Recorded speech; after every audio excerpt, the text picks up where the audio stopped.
Analysts and experts on society have started raising concerns and issues how Igbo society that's supposed to be communal and family-oriented is quickly going into individualism. That's why we're focusing on sustaining family values on this second segment of Good Morning Anambra discussion segment. How do we sustain our family values? How do we keep those things that keep us together? I have with me in the studio Mrs. Ifeoma Nnaemeka, a counselor. Join us. Good morning and welcome. Good morning. Thanks for having me.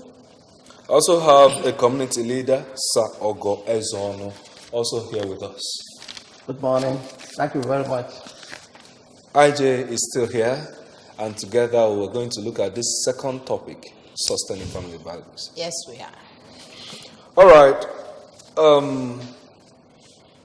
How would you describe where we are as families? Are we still together? Are there discords already? Is it a culture that is moving towards individualism, really, as some people have said, or is it something we've not expected? Okay, thank you. The family, like we know, is a smallest basic unit of the society, and the most important unit. What I'm seeing now is everybody on your own. The parents are no longer together. The children are not together. Everybody, we don't have this value, this basic value, what guides us as a family. In the past, every family has a standard. They say, my family, anare motor. We don't do like this, so I will not do like this. But we don't have it anymore. So to answer your question, the children are just doing what they want to do because the parents are not there. The people that should bring this unit together are already disoriented themselves. So what do you expect of the children? The mother wakes up in the morning, she's on her own. The father wakes up on her own. The children just wake up and they are gone. The parents comes back in the night. The children are already asleep. So what do you expect? So we expect, and you see, this family is, once there is a problem with the family, there is a problem in the society. Okay. When we talk about family here, let us broaden it and so that we'll be able to understand exactly what is happening to us now. Sir Ogo Ezono. People now don't relate to their parents. It's not just, the small unit family something. Okay?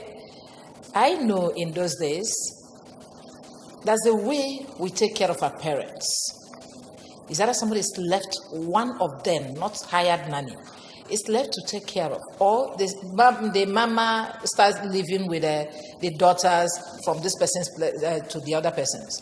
Okay, I remember the story my mother told me that when the father-in-law got old, that she was asked to come back from Omahia to come and stay home as the first wife of the family because the mother-in-law is no more. So she was asked to come back home and attend to her father-in-law. Do we still have such things around us? These are the values we want to look at. Thank you very much. The answer to that is that it is no longer as it was in the old. And it is a case that calls for concern. Just like the picture you painted. Your mother was called to come back from diaspora, whether it is Umahia or anywhere, it is far away from the village, to come and nurse the father-in-law. Great. She wouldn't mind what she would lose to come. But today, people will tell you, I'm working, I don't have leave, I don't do this thing. And they may go away to hire somebody. If at all the children may think of that, to nurse their father or their aged mother. It is a thing that calls for concern. Actually, and that is why the family is no longer together. We are talking of those people who even may think of hiring somebody to take care. Some people don't even care at all. They are concerned about their nuclear family. I went to America sometime, And there was a case where young people and adult people were doing something. As a matter of fact, my cousin had a birthday party. And we came to promote the party at a particular time. Do you know what that young cousin said?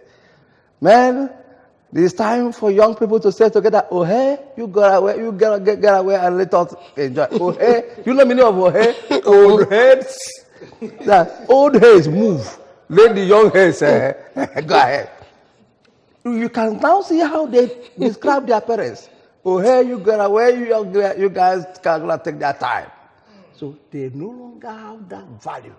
So how did we get here? Especially in a Nigerian society where we have that communal kind of living. Yes. In Igbo society where we have that communal, how did we get to this point? We got to this point at the particular point people left the village and went for a greener pasture in the town or in the urban areas. Because in the past, there used to be festivals that brought people together. Call it anything. Call it a New Yam Festival. Call it Eguaro. Call it whatever. And there were festivals that made it compulsory that every woman that is married from a family must, as a matter of compulsion, bring the grandchildren to the base. That is the source, the base from where the mother was married. And these children will come. It used to be big fun. You come and say, this is my first cousin. Oh, great. The Madiana used to be great fun. Okay? And it used to be a beautiful thing eating together. That time we used to just get a bowl of food and you sit down and don't mind whether you're using hand or whatever. This was good fun. There was no food one could cook in the private house that would be as palatable as that in the communal estate. And children look forward to that occasion. Something that will bring them together. Today is no longer there. So why is it no longer there? Some will say civilization, but when it comes to the real thing, you know that nobody is civilized. Let me come to you, madam. You know that nobody is civilized. Yet we claim that civilization has taken a lot of things from us. Why? Like I said before, when was the last time you sat down with your daughter and discussed with your daughter? When was the last time you applauded your son for doing what is right? Where is that family tradition that we grew up with? And I said, I can't lie because my dad taught me not to lie. Honesty is the best policy. And there is nothing you do that will stop it. I met a young man recently, and all he needed, all written around him, what he needed is love. He said, I don't have my mother's love. And it touched me. And I said, okay, I will adopt you as an adopted son. To help him overcome the challenges. All he needed, he said, all I need is my mom to hold me and tell me it is okay and not to bring me down. So what happens? He went into a lot of vices. So that value, family sitting together, laughing, that husband coming back early, talking with their daughters, applauding, giving their daughter this confidence that this is who you are, you're a woman of value. Talking to their son to work hard, that you don't just get things like that. It's gone. All right. We'll begin to ask how is there still hope for us after this short break? Parents, anazi enwe efe n'ezinụlọ. Ọ na-awa abịa mgbe ọbụla onye nụ ha anadị ọkpọrọ med dewe na-adị busy mgbe ọ na ọrụ ụfọdụ ndị nwere ọrụ hapụta ha na ha pụọ ha hapụrụ ụmụazị ụlọ. Ụfọdụ n'ime ha ọtụtụ ihe ha na-eme ihe ha mụta na telivishọn. This jet age. Mana ụfọdụ ihe kwesịrị ịbụ ihe ndị nne na nna kụziere ha. At least ịpụta otu mee ka nwa gị mara na o kwesịrị ikene onye ọfụ. Mana ebe ịkụzi ha ọrụ ha onwe ha ka o esi ma ọ nke ọfụ na television ka ọ ya ewe na ọya with the main thing. Most times you see parents keeping their children busy with television, watching cartoon and all the rest. The children fail to understand why there are children in the house.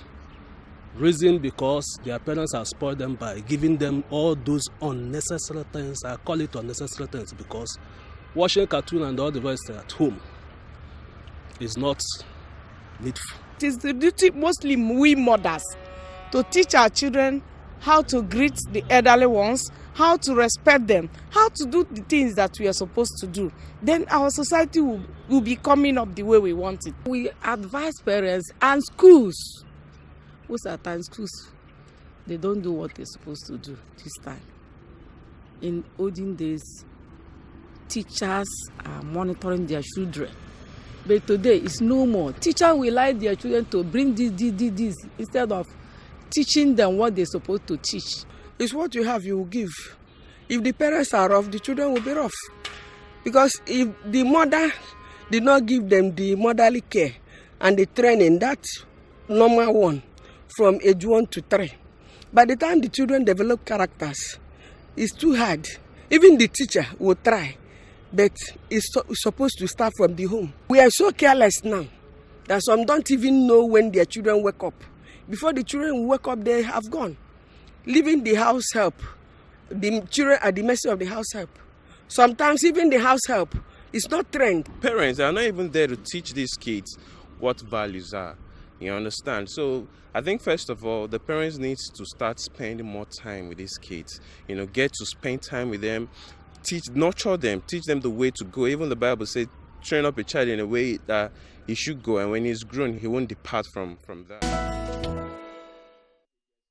All right, welcome back. It's still Good Morning Anambra, and this time we're looking at sustaining family values. Several issues have been raised, and the question now is there still hope for us? Is there still hope to restore those things we have as families, as a society?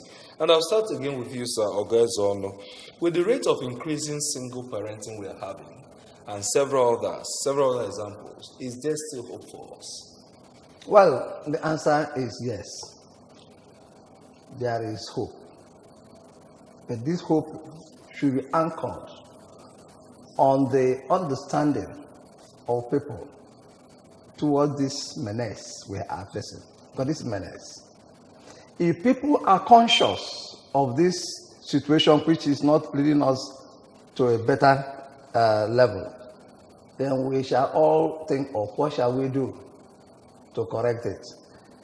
If parents realize that what they enjoyed, their children no longer enjoy, and what they had from other people, their own children are not enjoying same. If there is communal consciousness of this scenario, definitely people will be waiting for who will start it. More so where there is a call. So motivation is important. Okay? Let's start from the family. Let's start from the village. Let's start from the towns. Let's start from the state. Who motivates who? Well, the leadership of the family will motivate it. Okay. All right. Okay? Because I know as a young person, Yes. you don't walk past an elder without greeting that person. Yeah. Yes. Good morning, madam. The way they will talk to you, you won't repeat it. Morning. When next you see somebody, no, go the better like he goes away to Jerry Eken, that's a way that banasna mwabumora. Everybody will join hand in training, and not just the parents. You are correct. Do we still do that now? You see a young person will just walk past you, and even when you greet him, you say, well, yeah. Yes, that erosion of culture. I call it erosion of culture. In the past, when you make mistake of not doing the right thing, and an elder corrected you in the past, one owed it a duty to appreciate that person who has corrected that person. But today, you'll be surprised to hear that an elder can correct a child, and the child will abuse that elder. And even go to another level of reporting that error to the parents. Must I greet you? He will ask you this day. Must I greet you? Yeah, must I greet you? Which Greeting one? or by Which force? level? Or by Like force. you are my mother. The way you ask you. And whatever the elder returns, the child may even go to the parents and report that elder to the parents that this That is the area I want to- And the mother will come warn you. and talk all sorts of nonsense about our family. The mother will come warn you. Stop embarrassing my child. That same mother who should have corrected that child. Because in Igbo we say, All right. okay? Instead of that parents of that child Correcting the child, don't mind. That is how it is done. It is for your own good. You know, this is how we do here. Okay, someone wants to join us. Hello. Good morning. Good morning. John Paul on the line. All right. Good morning. Morning, Paul. Yes, the way to sustain our family values. One is that we must start to appreciate God. When I say appreciating God, we have to have that fear of God in our families, as a mother, as a father, so that we get to now transfer that fear you have for God into your children. And then to sit together, pray together, and ask your children same thing, so that they know you and you know your children. And you can begin to practice love one another to be the father and the mother. Then the children will now follow. In a situation whereby the father will wake up and go to his way, the mother will wake up and go her own way, the children will do what? And disappear. Then you see that the family is put on disarray. There is no value, there is no respect. If you want to transfer to your children, that your children will bring out to the society, and the society will be a better place to be. Thank you, and God bless you. Thank you very much. Thank you. So, coming to you, the women are burdened with the responsibility of entrenching this family value. What must women do? What must parents do at this time to ensure that we really get it right? Just number one, have time for these children. Number two, it wasn't all going. You see, you come to the school, you see a lot of parents coming to beat teachers, to flog teachers for flogging their child. Some even arrest. And many of the teachers will say, I have vowed to allow this child go astray. Something you cannot do as a family because you feel you are busy. Somebody is trying to help you. When you correct it, mothers should stop doing that, and they should learn to stay with these children. You see, they confide in us more, and you know them more, and you advise them. There is a level of self-esteem you build in a child that will help her withstand any adversity tomorrow. It all depends on us, the mothers. Let us be there. And our go, quite all right. But have time for these children so that they will not confide in anyone. The first thing about them, you should know. Then discuss with their father. Sit down, have a family meeting. This is what you're doing that is all right. Open your value. That is like a standard. Always have a family meeting. I think it helps. Yes. And it's not just mothers. Whenever we talk about this thing, they say mothers. I know there's a very great influence that fathers have on their children, especially the daughters. Yes. That's what this training I went to, and they said that the first girlfriend a girl knows is the father. And that's why they adore their fathers. So if that relationship is there, it's an opportunity for the father to tell her what she must know. Yes. Some use that to get back at their wives. Yes. Okay? When you are now having a good relationship with your wife, you'll always want to cuddle your daughter and then give her whatever she wants and tell her, don't mind that woman. No, that's not the way to do it. So what is the role of the father in bringing these children, helping the mother to bring these children up? Yeah. As you rightly said, the father, who is the head of the family, has the responsibility of coordinating the family. Listen, I was reading the life of a great man. Somebody whose life will shock any person who has time to study his life. And who am I talking about? A man who contested for the office of presidency of United States of America. Many years and failed. And eventually succeeded. And at the heat of the load of the office, this man, Abraham Lincoln, had time for his family. All right, thank you. He didn't end there. He had time to teach the children how to read and write personally. All right, thank you. The teacher. So, go. I think you've pointed the underlying factor there. Thank you for joining us for joining us on the show on Good Morning Anambra, and Mrs. Ifoman Nemeka, a counselor. That's how far we'll run on Good Morning Anambra this morning. I am David Okpowasele. My name is Sijama Uche. I thank you very much for finding time to join us.